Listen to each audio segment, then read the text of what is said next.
Hello and welcome you all to Apni jobs academy. Apni jobs academy का ये platform Jammu Kashmir और लद्दाख के तमाम गवर्नमेंट जॉब एस्पायरेंट्स के लिए है, जहां पर उन्हें रोज जो है हम करंट अफेयर्स पढ़ाते हैं ताकि आपको किसी भी एग्जाम में, चाहे आप एसएससी की तैयारी कर रहे हैं, जेकेएसएसबी की कर रहे हैं या फिर किसी और एग्जाम की तैयारी कर रहे हैं, तो आपको यूजफुल कंटेंट जो है वो प्रोवाइड किया जाए। डे टू डे बेसिस पर आपको करंट अफेयर्स जो है वो रिवाइज करवाए जाए in the form of MCQs. ठीक है, तो यही जो सीरीज हम चला रहे हैं, आज हमारा उसमें नेक्स्ट डे है, हम करेंगे आज एमसीक्यूज ऑफ द डे। तो चलिए स्टार्ट करते हैं करंट अफेयर्स के एमसीक्यूज से। सो आज हमारा फर्स्ट क्वेश्चन क्या बोल रहा है, where was the world sustainable development scheme 2025 held.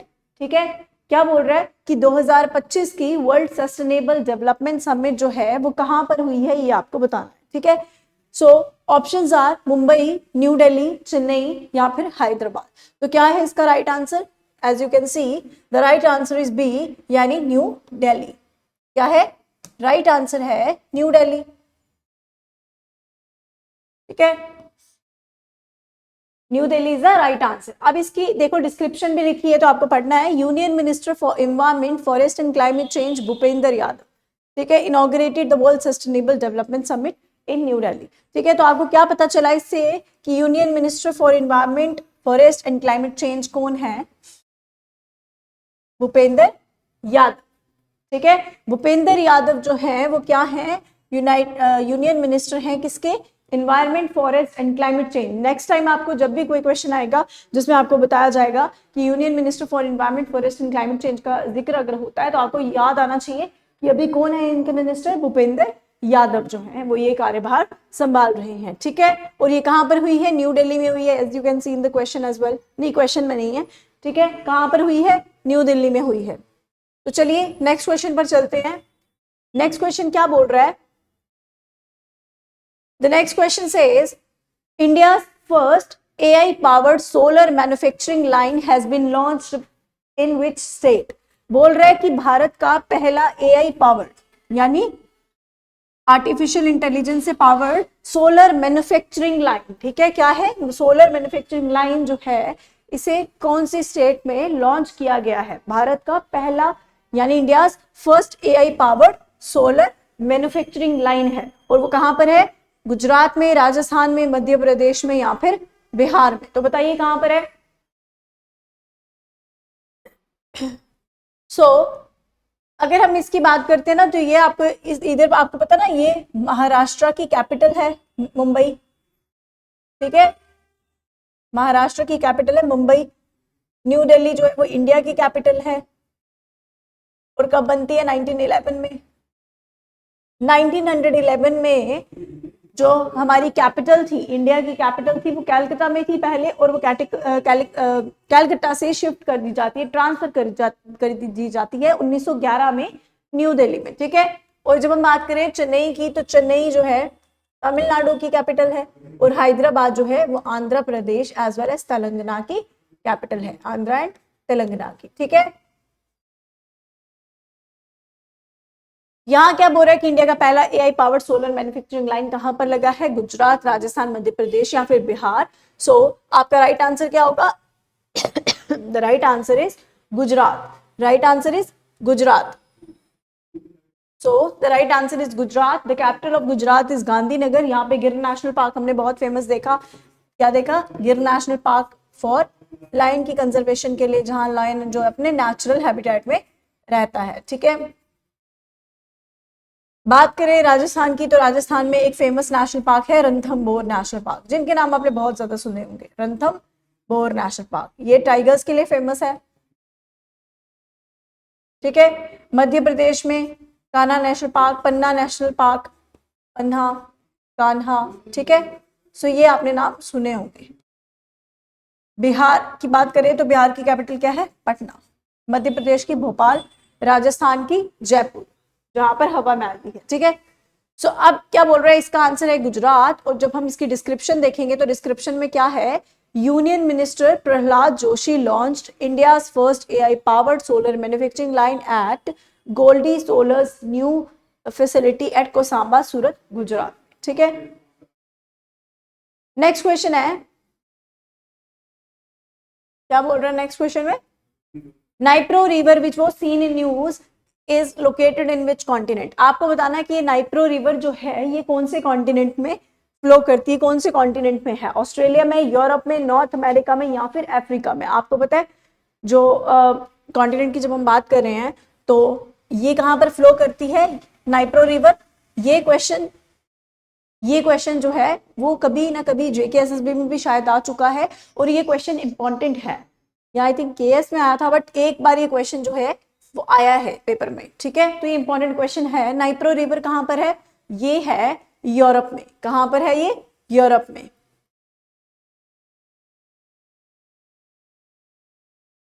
Russia is launching repeated assaults to cross the Dnipro River in Kherson despite heavy casualties, aiming to seize more territory before potential peace talks. The Dnipro River is one of the Europe's major transboundary rivers. तो आपको बस यही याद रखना है, बाकी क्या चल रहा है इतना वो नहीं देखना है, ठीक है।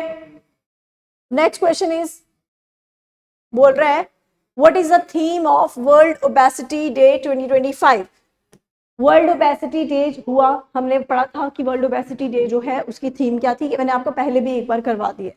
तो ये पूछ रहा है कि वर्ल्ड ओबेसिटी डे 2025 का जो है उसकी थीम क्या है। एवरीबडी नीड्स एवरीबडी, सबको सबकी जरूरत है। एवरीबडी नीड्स टू एक्ट, सबको कुछ करने की जरूरत है। Changing system, healthier life, system change करेंगे, हेल्थियर लाइफ बनाएंगे, या फिर let's talk about obesity, obesity के बारे में बात करते हैं।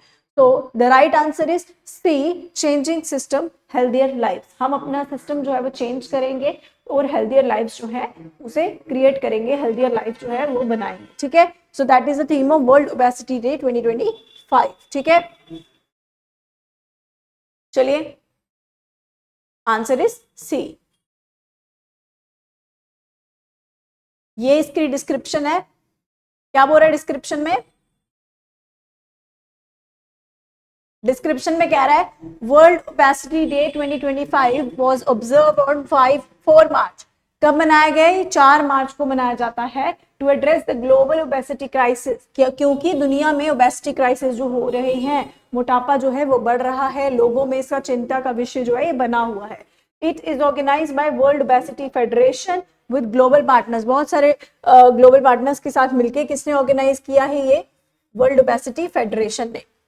थीम क्या है? आपको बस यही याद रखना है, 4 मार्च को मनाया जाता है।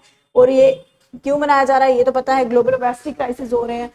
अब थीम क्या है? जब हम थीम की बात करते हैं तो चेंजिंग सिस्टम हेल्थियर लाइफ, ठीक है, ये इसकी थीम है इस साल वाले की, ठीक है। थीम मीन्स जिस पर अभी हमें काम करना है, ठीक है। So the next question says which ministry has launched. क्या बात कर रहा है? Which ministry has launched the India AI compute portal and data set platform AI कोश। क्या बोल रहा है? कौन सी मिनिस्ट्री ने लॉन्च किया है क्या? इंडिया AI कंप्यूट पोर्टल, ये एक पोर्टल है, और डेटा सेट प्लेटफॉर्म, एक प्लेटफॉर्म जिसका क्या नाम है? AI कोश। क्या नाम है? AI कोश। एज वेल एज इंडिया का AI कंप्यूट पोर्टल जो है वो किसने लॉन्च किया, किस मिनिस्ट्री ने लॉन्च किया है। सो जब हम आंसर को क्वेश्चन से डिकोड करने की कोशिश करेंगे तो कौन सा मिनिस्ट्री होगी? Ministry of home affairs, whether it is the ministry of electronics and information technology, ministry of communication और the ministry of science and technology. तो आप सोचिए क्या होगा इसमें most reliable, most authentic answer as per the question. India AI compute portal, data set platform AI Kosh. So answer क्या है? Answer है इसका ministry of electronics and information technology, है ना, क्योंकि इसी से रिलेट करता है। होम अफेयर्स का इसमें कोई लेना देना नहीं है, कम्युनिकेशन का नहीं है, फिर भी आप सोचो, चलो ministry of science and tech का तो नहीं होगा। बोरा कंप्यूट पोर्टल की बात कर रहा है, डेटा सेट प्लेटफॉर्म AI कोश, ये इलेक्ट्रॉनिक्स से और इंफॉर्मेशन टेक्नोलॉजी से जुड़ा हुआ नहीं है, IT से, ठीक है। तो this is the right answer. Description देखेंगे, the ministry of electronics and information technology ने लॉन्च किया है, ये वही बताया, ठीक है। Next question says the term doubtful voter. क्या है? डाउटफुल वोटर और D voter has been primarily used in which north eastern state. कौन सी नॉर्थ ईस्ट स्टेट में ये टर्म जो है उसे यूज किया जा रहा है? डाउटफुल वोटर और डी वोटर, बताइए। असम, मणिपुर, नागालैंड और त्रिपुरा, कहां पर ये टर्म जो है वो यूज की जा रही है? डाउटफुल वोटर या फिर डी वोटर। असम, मणिपुर, नागालैंड और त्रिपुरा। असम की कैपिटल दिसपुर, मणिपुर की कैपिटल नागालैंड की कैपिटल कोहिमा, त्रिपुरा की कैपिटल अगरतला। 1 मिनट, ठीक है। सो आंसर क्या है? असम। असम में ये टर्म जो है डाउटफुल वोटर वो यूज की जा रही है, ठीक है। 1 मिनट।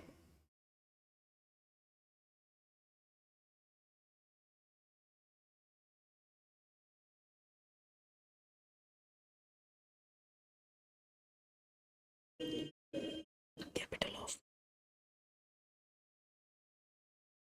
हाँ जी, मणिपुर की कैपिटल इम्फॉल, माइंड से स्किप हो गया। मणिपुर की कैपिटल इम्फॉल, ठीक है। अब बात क्या कर रहे हैं डाउटफुल वोटर की? तो डाउटफुल वोटर जो टर्म है वो यूज कहाँ की गई है? असम में यूज की गई है। तो यहाँ पे डिस्क्रिप्शन में क्या लिखा है? Assam's opposition raised concerns over the plight of doubtful voters, ठीक है, and demanded the closure of the state's only detention centre. D voters are individuals. आपको क्या याद रखना है? डाउटफुल वोटर है क्या जब ये बोल रहा है? तो डाउटफुल वोटर्स वो इंडिविजुअल्स हैं, वो लोग हैं who couldn't prove their Indian nationality. वो ये प्रूव नहीं कर पा रहे हैं कि वो इंडियन है, ठीक है, इंडियन नेशनैलिटी को प्रूव नहीं कर पा रहे हैं। And have cases pending with the foreigner tribunals, और वहाँ फॉरेन ट्रिब्यूनल्स में उनकी केसेस जो है वो पेंडिंग है, यानी वो अपने आप को भारतीय साबित नहीं कर पा रहे हैं, अपनी नेशनैलिटी नहीं बता पा रहे हैं कि हम इंडियन है, ठीक है। तो डाउटफुल वोटर पता चल गया। डाउटफुल वोटर टर्म कहाँ यूज की गई है? असम में। असम में अभी एक डांस फेस्टिवल हुआ था जिसका क्या नाम था? जमोई पिनांदनी डांस, जहां पे प्राइम मिनिस्टर नरेंद्र मोदी भी उन्होंने भी विजिट किया था, ठीक है।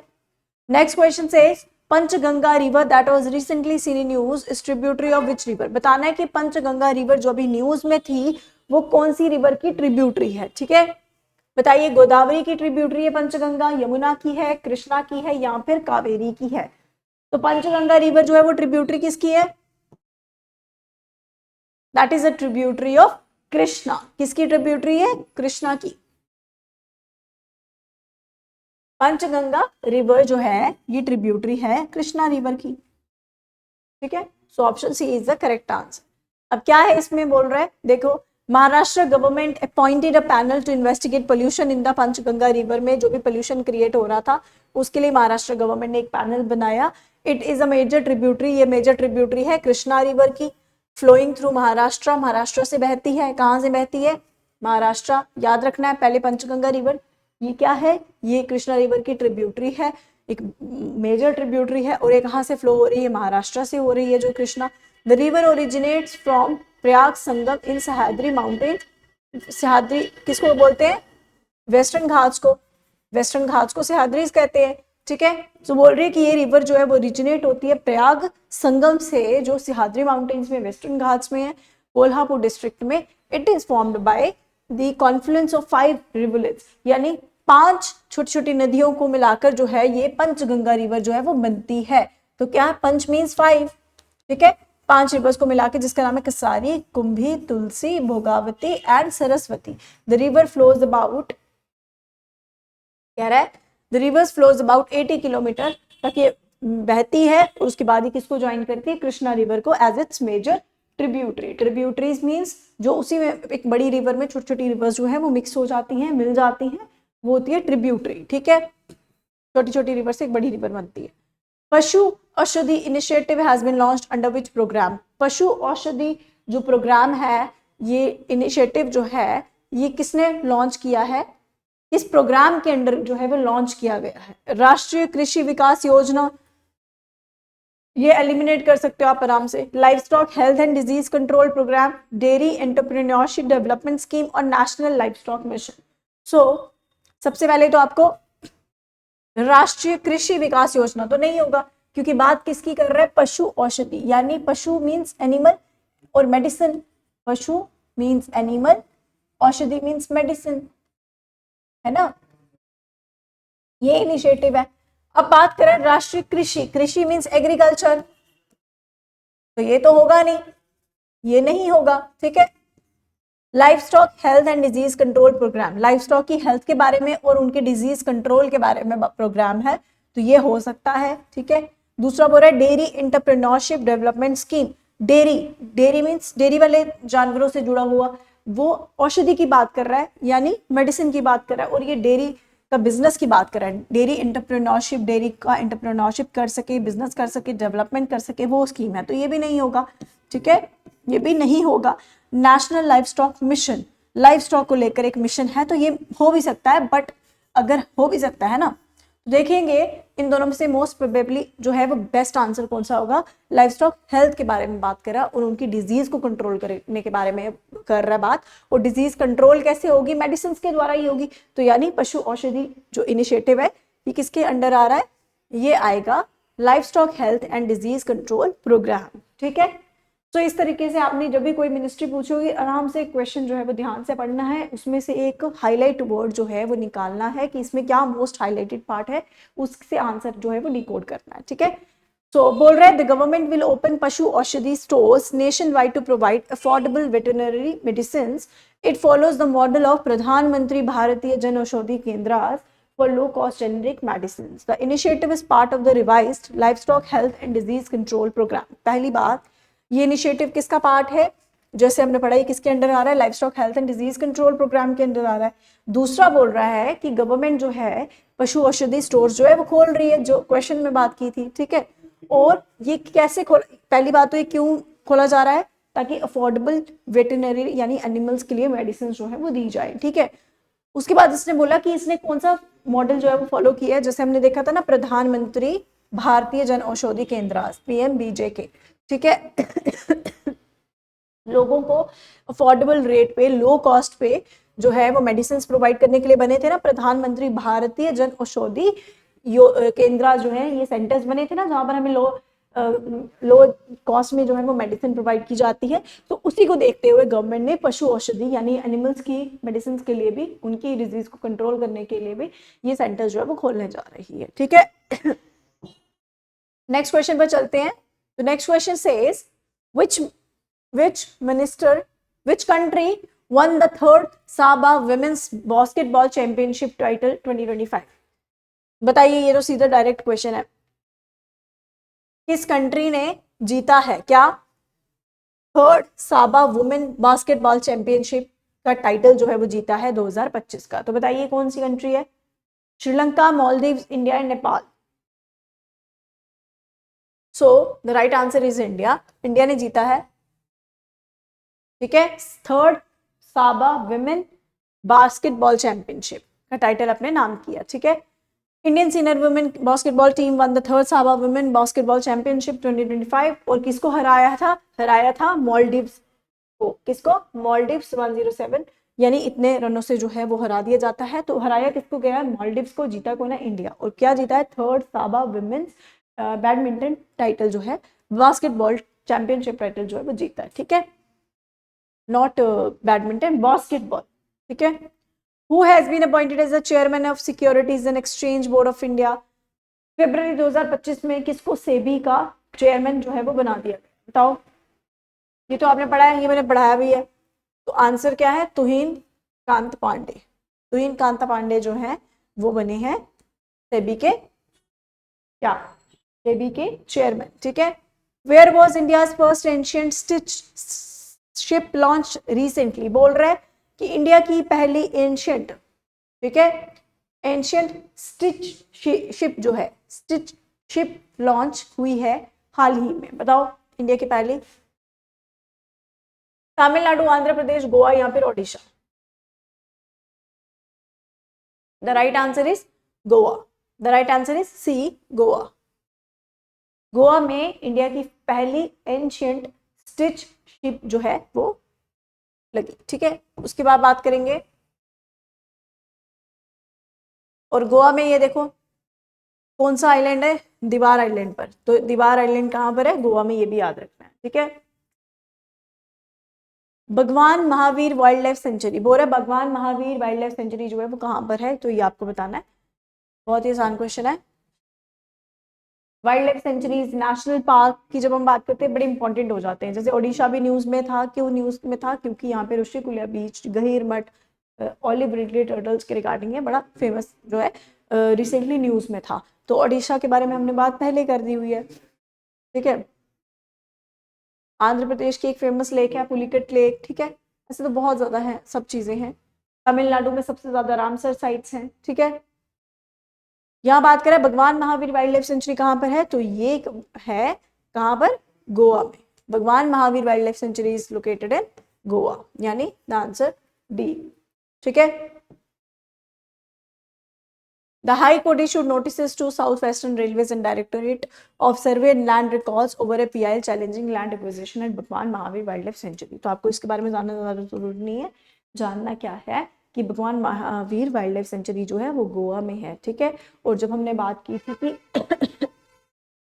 हमने ऑलमोस्ट बात कर ली है, आज हमने 12 क्वेश्चन किए हैं, ठीक है, जिसमें हमने कुछ क्वेश्चन जो हैं वो रिपीटेड भी थे। जैसे वर्ल्ड सस्टेनेबल डेवलपमेंट समिट जो है वो हमने पहले भी पढ़ी थी, कब होती है, कहाँ होती है, कहाँ पे इनॉग्रेशन हुआ, ठीक है, तो किसने इनॉग्रेशन किया, ये सब हमने पहले पढ़ लिया हुआ है, ठीक है। सो ये आज के हमारे 12 MCQs का सेशन था। आई होप आपको अच्छा लगा होगा। मेरी थोड़ी तबीयत खराब है, इस वजह से आवाज़ जो है वो थोड़ी फंबल भी हो रही है और थोड़ी क्लियर भी नहीं है। सो आई होप कि आपको अच्छा लगा आज का session. So thank you so much for the day.